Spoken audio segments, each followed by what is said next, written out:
Station अंतर्गत असलेले हगदळ शिवारात रात्री एका 65 वर्षीय वृद्ध शेतकऱ्याची हत्या करण्यात आली आहे. हाती आलेल्या वृत्तानुसार रावसाहेब गुंडाजी केंद्रे व उषाबाई रावसाहेब केंद्रे हे मौजे रुद्रा येथील रहिवासी असून नॅशनल हायवे 361च्या पूर्वेस हगदळ शिवारात अनेक वर्षापासून राहत होते. रात्री गावातील गणपतीची आरती करून वृद्ध दाम्पत्य शेतात आल्याची माहिती गावकऱ्यांकडून देण्यात आली आहे. रात्री अचानक या वृद्ध दाम्पत्यावर अज्ञात व्यक्तीकडून हल्ला झाला. त्यात रावसाहेब केंद्रे जागीच ठार झाले, तर उषाबाई केंद्रे या गंभीर जखमी अवस्थेत बेशुद्ध पडल्या. सकाळी उषाबाई केंद्रे यांना होश आल्यावर त्या नॅशनल हायवेवर आल्या व तिथे उपस्थित नागरिकांना मध्यरात्री घडलेल्या घटनेची माहिती दिली असता नागरिकांनी तात्काळ पोलीस स्टेशन अहमदपूर येथे कळवले असता अहमदपूर येथील पोलीस पथक घटनास्थळी तात्काळ धाव घेतली.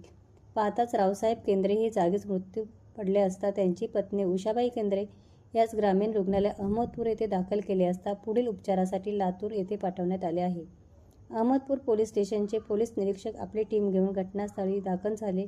घटनेची माहिती आपल्या वरिष्ठांना कळवली असता घटनेची सखोल माहिती घेण्यासाठी लातूरहून श्वान पथकचा चारण करण्यात आले. पुढील तपास पोलीस करत